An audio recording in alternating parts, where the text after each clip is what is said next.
To me, the big problem is the nuclear power, the power.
Nuclear is so great. And when I talk about I'll prevent World War III, I will. But the truth is that you have to, because this is no longer army tanks going back and forth and shooting at each other. This is a level of destruction and power that nobody's ever seen before.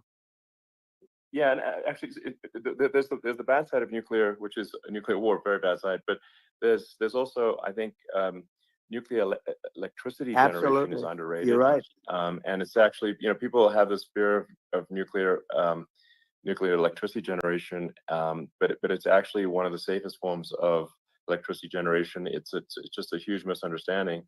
And if you look at the injuries and deaths, caused by, say, I'm not going to try to pick on coal mining, but just any kind of mining operation. Right. And there's a certain number of injuries and deaths per year. And you compare that to nuclear. Nuclear is actually way better. So it's underrated as an electricity source, and I think it's something that's worth reconsidering. But there's so much regulation that people can't get it done. So that maybe they'll have to change the name. The name is it's a rough name. There are some areas like when you see what happened in bad branding. Right, the branding we'll have to rebrand it. We'll have to give it a good name. We'll name it after you or something. No, it has a branding problem. When you see what happened, it does have a branding problem. When you see what happened in Japan, where they say you won't be able to go on the land for about 3,000 years. Did you ever see that? And in Russia, where they had the problem, where they, there's a lot of bad things happened, and they have a problem. And they say that in 2,000 years, people will start to occupy the land again. You realize it's pretty bad. No, that's not true. But you're right about it. It's amazing.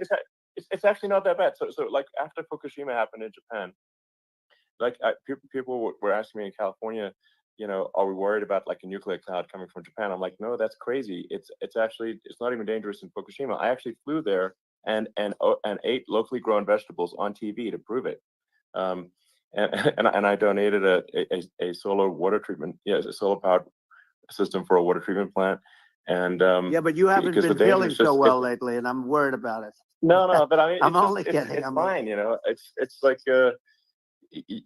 Hiroshima and Nagasaki were bombed, but now they're like full cities again. So it's really not something that That's right. So it's not as scary as people think, basically. But let's see. I mean, are there some other topics we should touch on? Like lawfare. I think we need to be concerned about what they've done to this country. Obviously. Yeah. Well, we just won the big case in Florida.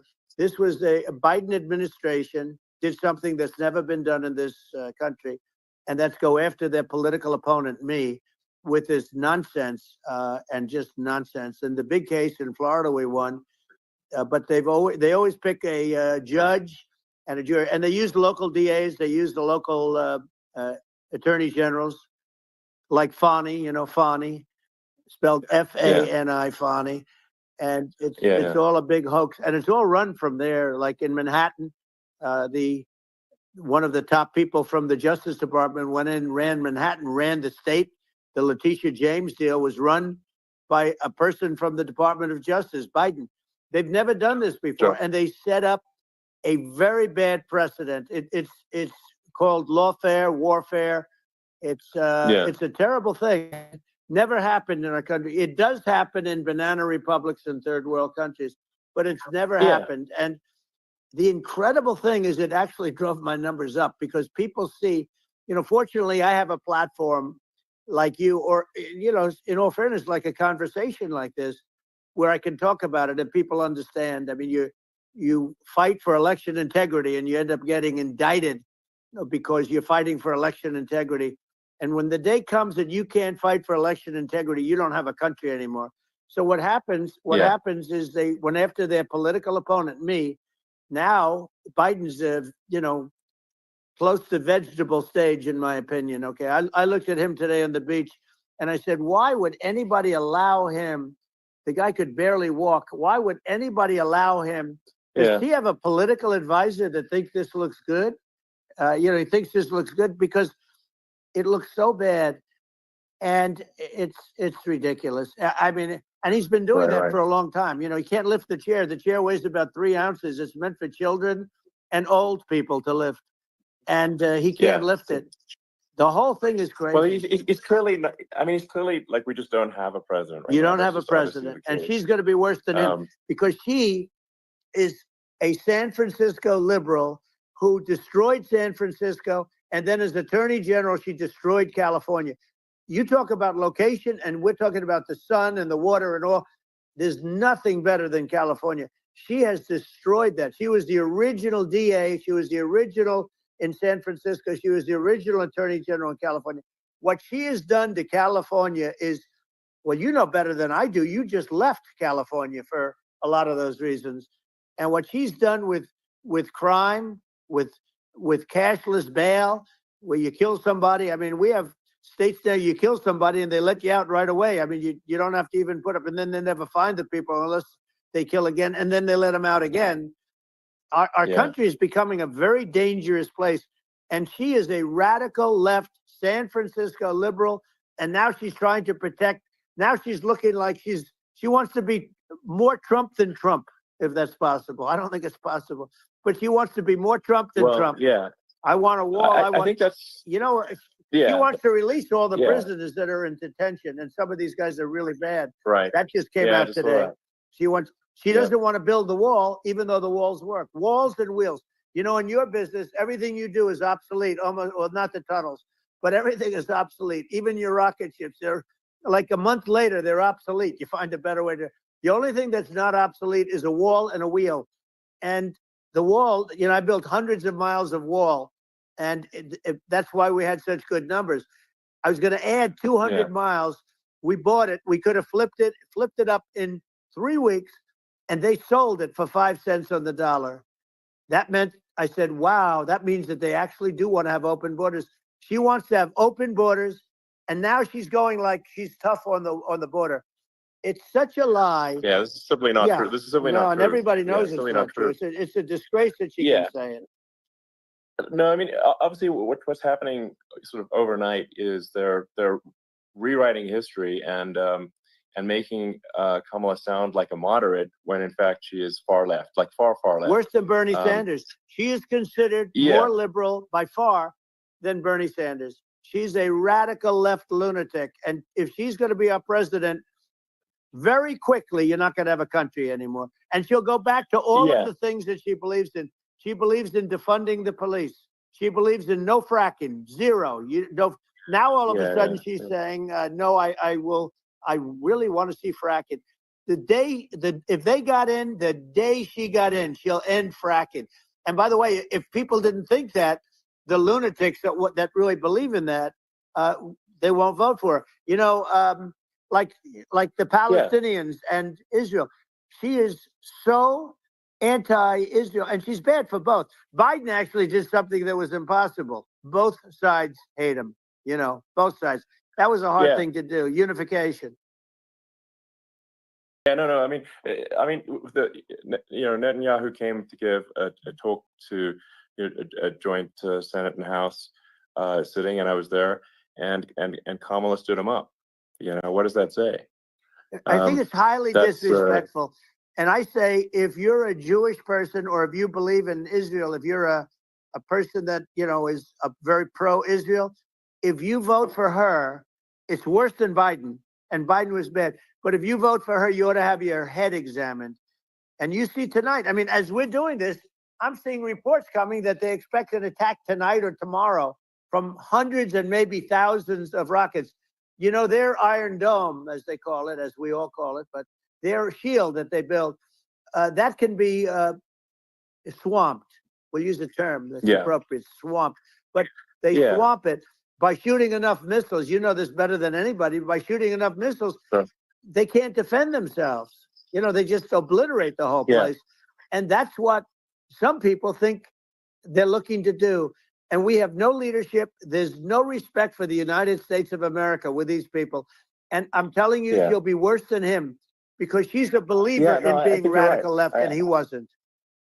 I think you're right. I mean, you really, it's important for the public that may be listening to this to look at Kamala's track record, you know, before the last month, and say, is that a track record you agree with?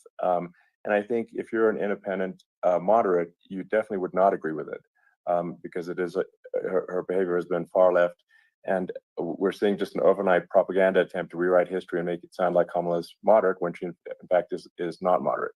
Well, her running mate approved, signed into legislation, tampons in boys' bathrooms. Okay, now that's all I have to hear. Tampons in boys' bathrooms, and that means she believes in that too. I mean, she picked this guy because he was the closest to her. A lot of people thought she'd pick sort of the opposite, but she picked an anti-Israel radical left person. But she is far worse, they say, than Bernie Sanders.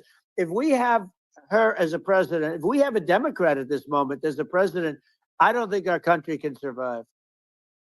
I think it's a massive. I think we're in massive trouble, frankly, with the Kamala administration, and that's my honest opinion.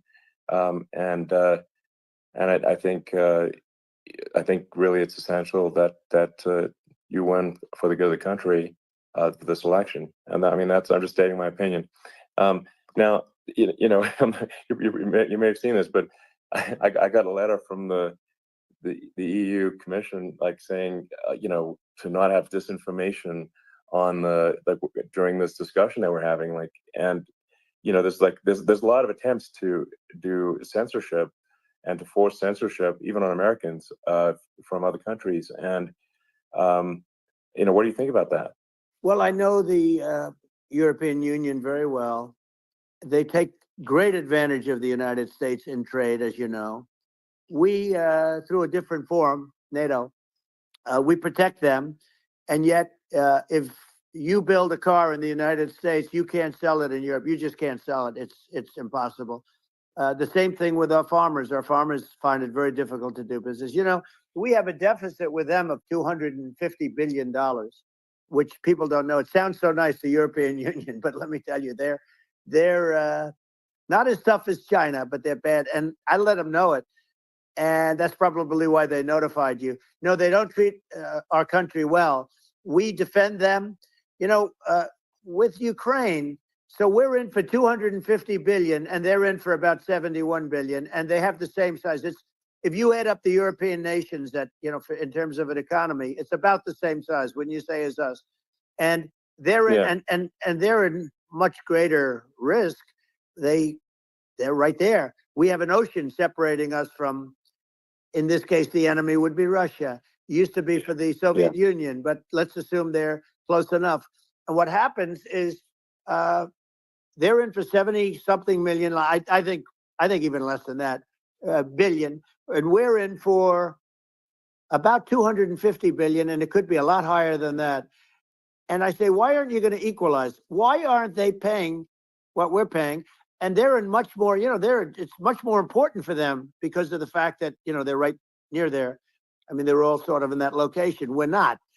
But they should, and I did it with NATO.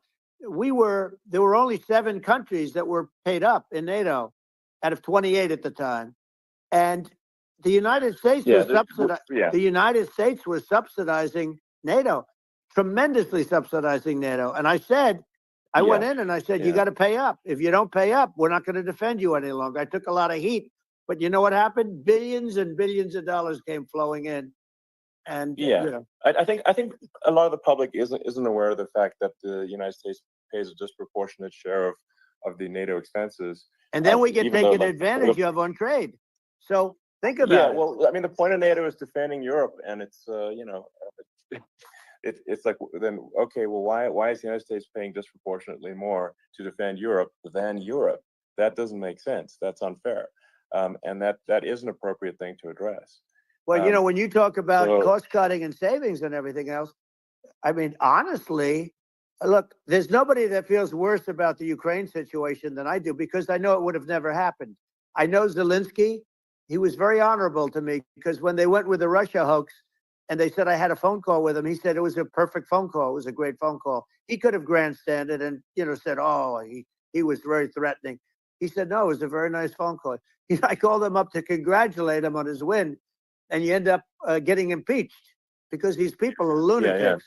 You know, I was talking about the difference from the people within and the enemies on the outside. In many cases, the people from within are more dangerous for our country than the Russians and the Chinas. If you have a smart president, you're not going to have a problem with them. You're going to do things. Yeah. Now, they've taken advantage of absolutely. us incredibly, but you're going to do things with the right person. Yeah, well, I think it's obvious that you're a believer and an advocate of free speech, because during your first term as president, you were attacked relentlessly every day, often very unfairly with with false attacks, and you didn't try to shut down the media. You didn't try to inhibit their freedom of speech, and I think that says a lot. Well, the good thing is that you and I have, and some people, very few, we can get the word out. Although sometimes it's hard because they don't want to print it, you know, like we're having a great conversation right now. Kamala wouldn't have this conversation. She can't, because she's not smart. You know, she's not a smart person, by the way. She can't have this conversation. And Biden, we don't even have to talk about it. I mean, he couldn't have this conversation. He would have given up on the first half of a question. He would have walked out. He would have said, where am I? Where am I going? So anyway, but no, he wouldn't have this. That's true. Not a lot of people would have this conversation, but, you know, we cover a lot of territory. But the beauty is that you know, we can have a conversation, and I'm able to get it out without, because I get treated unfairly. This is a really big point. You can actually have a conversation with you. Yeah, it's nice, isn't it? And you can't have a conversation with Biden or Kamala. It's like it's not possible. That's this is like talking to an NPC. No. So it's just impossible. Well, but think of it. We need a man or person who's unbelievably sharp in order to stop all the nuclear danger and all the dangers that I'm talking about. And I got along with all these. You know, I got along with Kim Jong-un. We had dinner, we had everything, and he really liked me, and I got along with him really well. By the way, he's the absolute boss over there. You know, a lot of people said, "Oh, do you think he really?" That's for let sure. me tell you, I saw things that you don't want to know about. He is the boss. But you know, we had a good relationship, and he doesn't like Biden. He considers him a stupid man. He said he's a stupid man. Well, at least he speaks his mind. But, you know, in this country, you're not sort of allowed to say it, but I guess you are. You should be allowed to say it if it's true. But we need smart people, and we need people that have an ability to lead. And she doesn't have that ability. Can you imagine? Now, you know Chairman Xi very well. Can you imagine her and him negotiating, or even standing together? It is, the whole concept is ridiculous. She is terrible. She's terrible. But she's getting a free ride. I saw a picture of her on Time Magazine today. She looks like the most beautiful actress ever to live. It was a drawing. And actually, she looked very much like our great First Lady, Melania. She didn't look like Camilla. That's right. But of course, she's a beautiful woman. So we'll leave it at that, right? Yeah, well, you know, maybe it's like, I think part of what, you know, people in America want to feel excited and inspired about the future. They want to feel like the future is going to be better than the past, and that America is going to do things that are greater than we've done in the past, reach new heights that make you proud to be an American, and excited about the future. They want the American dream back. They want the American dream back, more important than anything else. It's like, you don't have that today, because the people, they've been just sucked. They see incompetent people running the Biden thing is very interesting. People just found him to be incompetent. And when I debated him, I was like, is this for real? It was. Yeah, it was just absurd. But I mean, I think there are, like, some grand projects that we could do. I mean, I think, like, we could build a base on the moon. We could send American astronauts to Mars. We could build high-speed connections that are more advanced than anything else in the world between our cities, so people have fast transport. It's possible to solve traffic with tunnels. Right. We've already made great progress in Vegas doing that, and and just do things that are exciting and inspiring and make the future feel like it's better than the past. Well, I saw what you did in Vegas, and I'll tell you, it was amazing. I got to see.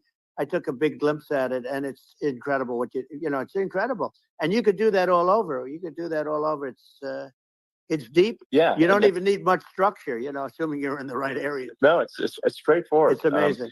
So like, I think we could do some things that, like China's got incredible high-speed rail between its cities, but I think it's actually possible with tunnels, if with deregulation, with an ability to actually, where it's like legal to actually do the tunnels. Then you could have high-speed tunnels that are actually better than anything else in the world for high-speed transport between cities, and that would be something that Americans can say, wow, okay, we've got something that's cooler than anyone else in the world. That's the kind of thing that makes you proud to be an American. And much safer than surface trains, where there is a danger there, with crazy people. It's much safer, much better.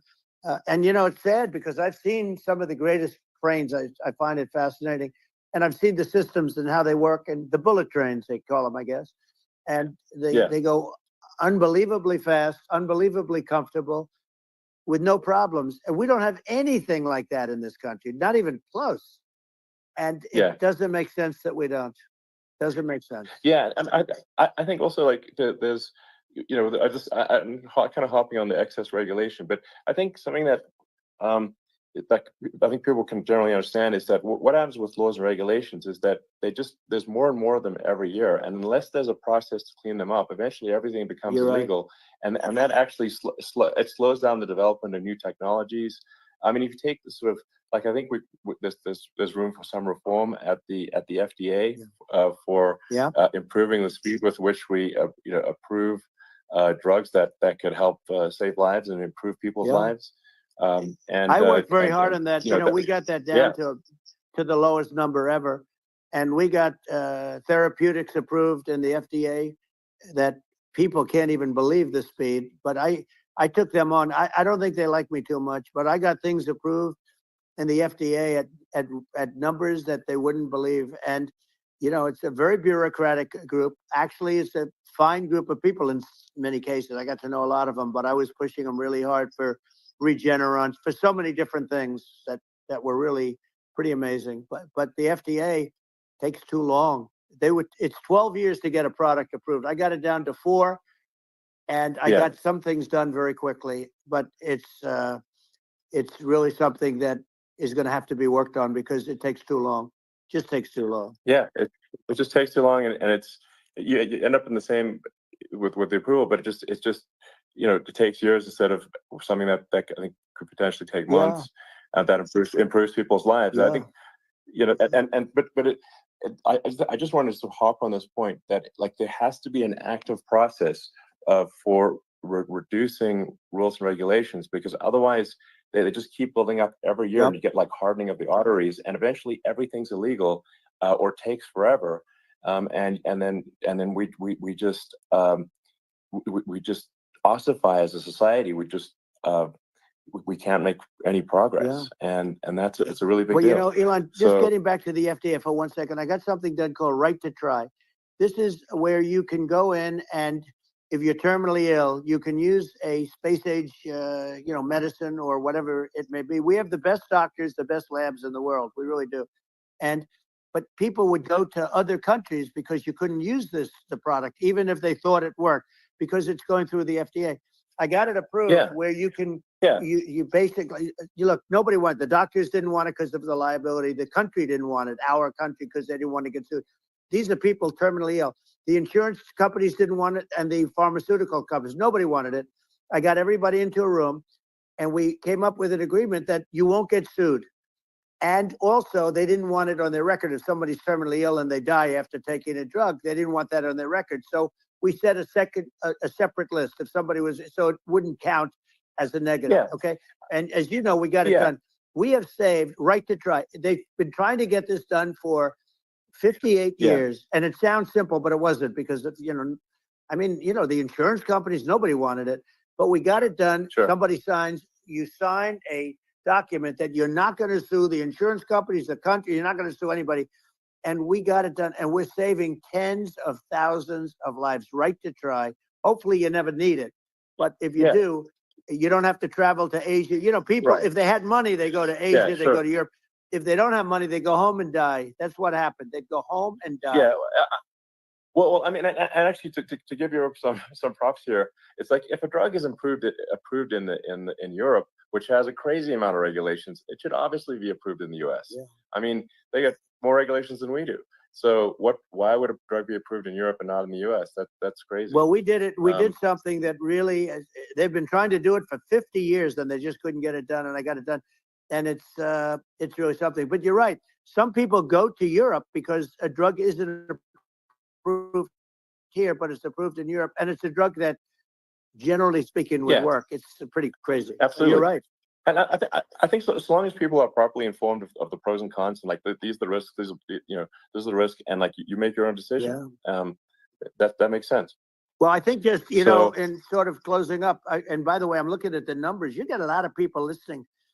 I hope you don't get nervous, because you got a lot of people listening to you right now, like 60 million or something. What is that number? It's crazy. It's amazing how you can see that right away. How many? What is the number? Wow. What is it? Well, wow. I think in terms of people, that's bigger than you said. You said 25, and you're much more than double that number, 25 million. I think you're going to be 60 or 70. And I guess over a period of time, hey, I congratulate you. Do I get paid for this or not? Well, I think actually in terms of the number of people that will hear this conversation over the next few days to weeks, it's going to be hundreds. That's what they say. Yeah, that's good. Well, look, it's an honor. I just asked this: are you better off now, or were you better off when I was president? Nobody's better off now. People, we put out polls on that, and nobody's better off now. Inflation has killed it. And, they also feel very unsafe. You look at what's going on with a lot of different things. You look at the riots we had at the colleges over, I mean, it's ridiculous, but all of the riots, they just feel unsafe. And now they really feel unsafe because you have a new form of crime. It's called migrant crime. I call it Biden migrant crime. Maybe I'll call it Kamala migrant crime. But I mean, with all these things, I always try to get to the ground truth by just asking people. And my mom lives in New York, and I was like, Mom, have any of your friends, been attacked or assaulted? And she said, yeah, 3 of her friends in 3 separate incidents were assaulted just in recent months, just walking around the streets in New York. And I said, well, what happened to the people that assaulted them? Oh, nothing. They got away. Like, and they just know they always get away. Nothing's going. And they don't even bother reporting it because they know that they're not going to, people are not going to get prosecuted. They just let, violent criminals out in New York. The only one that gets prosecuted is Donald Trump. They prosecute Trump. Yeah, I mean, it's just obviously messed up. Oh, it's terrible. If violent criminals are getting off scot-free, and meanwhile the New York spending massive resources prosecuting you, and it's like, what's this? And I think the sort of sensible public looks at this and says, what the heck's going on here? This is obviously abuse of the legal system.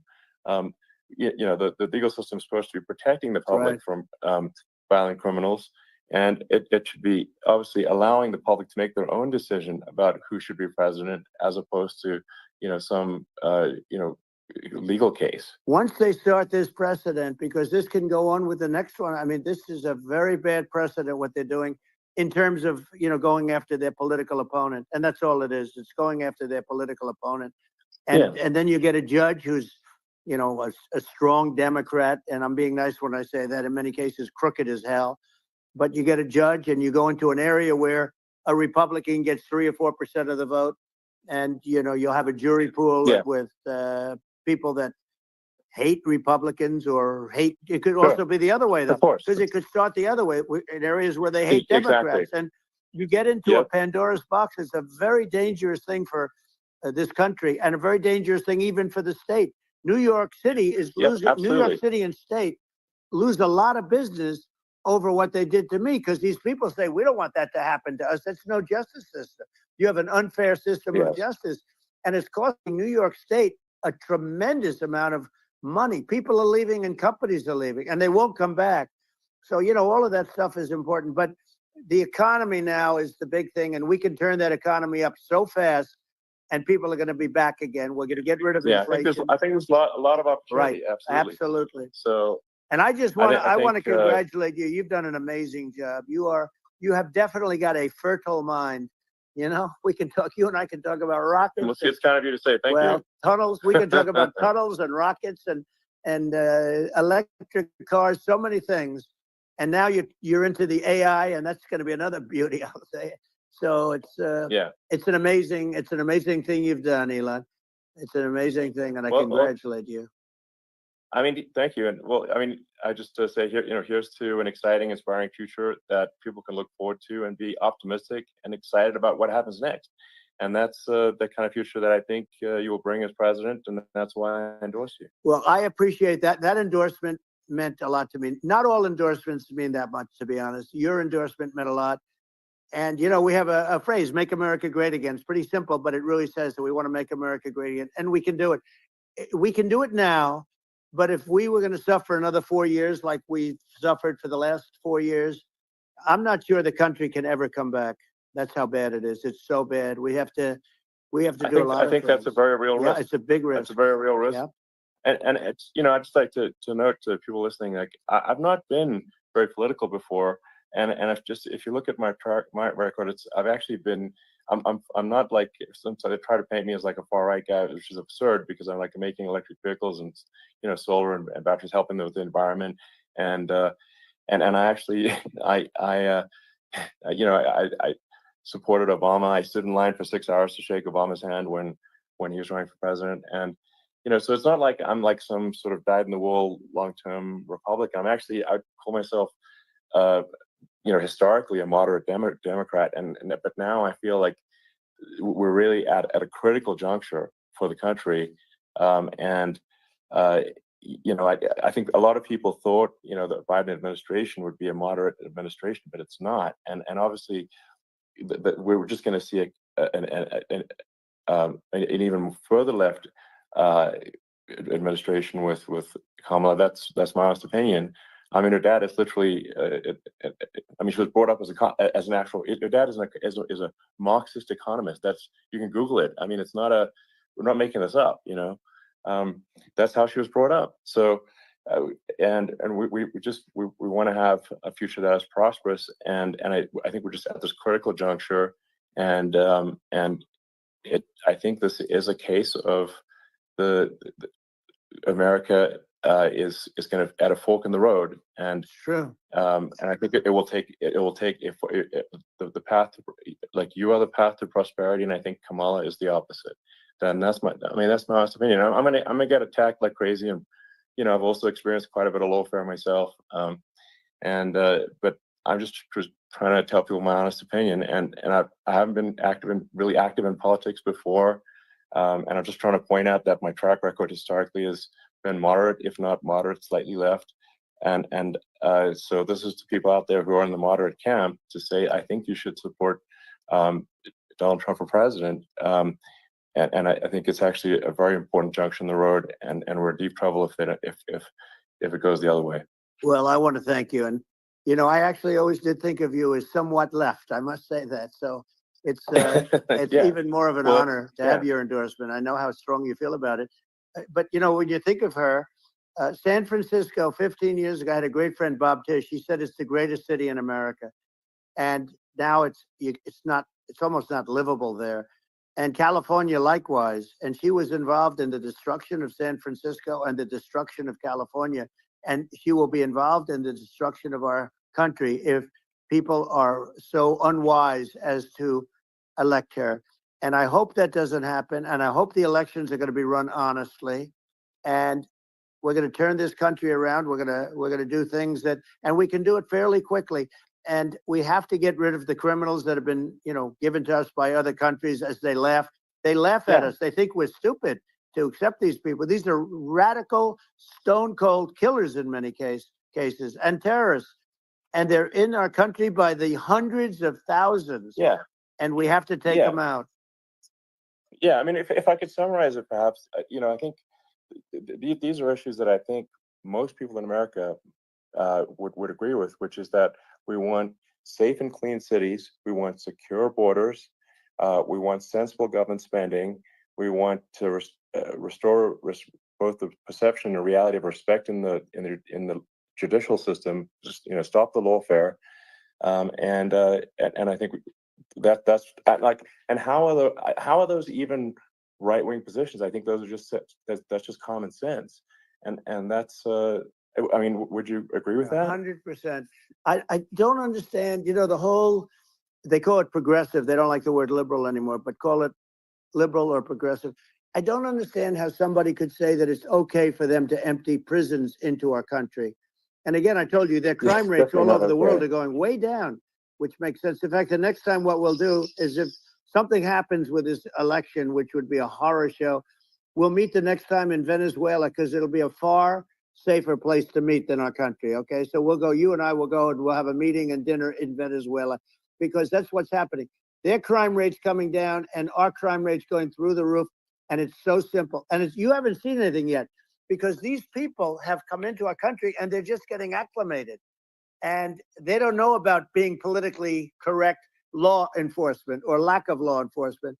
And our police, I have to just end with this. We have great police. We have great law enforcement, but they're not allowed to do their job. They have to be able to do their job without being destroyed. Well, absolutely. And it's obviously demoralizing if you're a police officer risking your life to arrest violent criminals who could kill you and do kill you sometimes, and then you arrest the violent criminal, and then the DA doesn't prosecute and they've just let the guy out. Well, then why should a police officer risk their life to arrest a violent felon? Well, even worse, Elon, if nothing's going to happen. Even worse, they prosecute the police officer.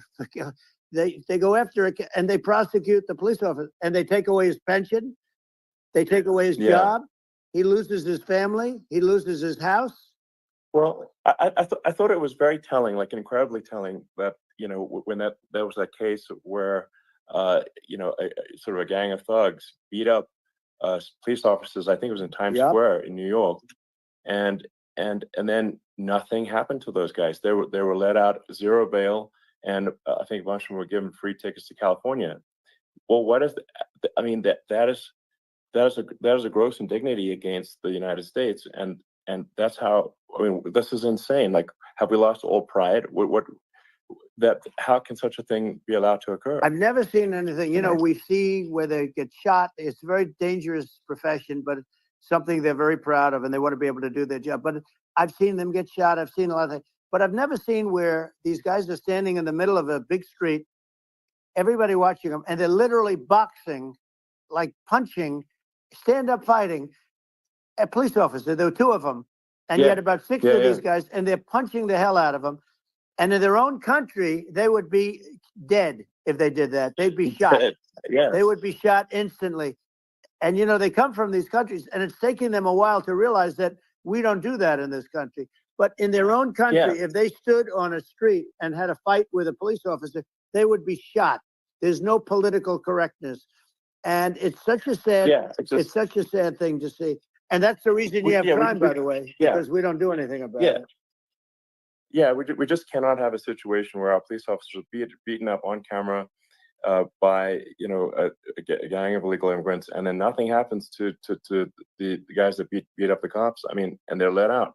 This is, unacceptable. Well, we're going to change it, and we're going to get them out of the country. You know, when I first got involved, they said you couldn't get them back to these countries. You couldn't take them back. In the case of Guatemala, Honduras, El Salvador, some others, you couldn't get them back. And I said, really? Oh, you can't get them back? Because under Obama, he couldn't get them back. They'd fly them in, and they'd put planes on the runways in these countries so you couldn't land a plane. They'd bring them back. And the generals told me, sir, we can't bring them back. The countries won't accept MS-13 gang members. They won't accept them. And I said, really, how much do we pay these various countries in terms of economic aid, which is also somewhat ridiculous? And the answer was $750 million. I said, good. Tell them they're in default. They're delinquent. We're not paying them anymore because they won't accept it. And you know what happened? They all called me, every one of them. They said, we would be honored to take them back, sir. We would be honored. It was so easy. But it's one of those things. And we got it back. We took in so many, you know, MS-13 is probably the worst gangs in the world. They're the most vicious, violent. We took them out of here by the thousands and got them out of here. And their countries took them back. And because I said, you're not getting any more economic aid. And once I said that, they were nice. They wouldn't take them back for Obama. They wouldn't take them back for anybody. And now we have a problem because we have this guy, and they don't take him back anymore with Biden because they don't respect him. It's just gotta be done. We just can't have whether they're citizens or not citizens. We can't have, because they won't prosecute citizens either, not just illegals. So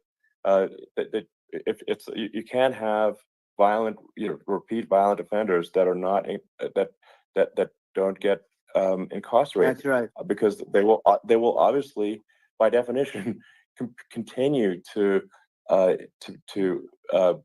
hurt people. And I think where part of this comes from is that there's and I do sort of consider myself liberal in some ways. I mean, it's just that you want to have empathy for people. Obviously, you want to have empathy for people. I totally agree with that. You want to have empathy, but you also have to have empathy for the victims of the criminals. And if you just have empathy for the criminals, it's actually shallow empathy. It's not real.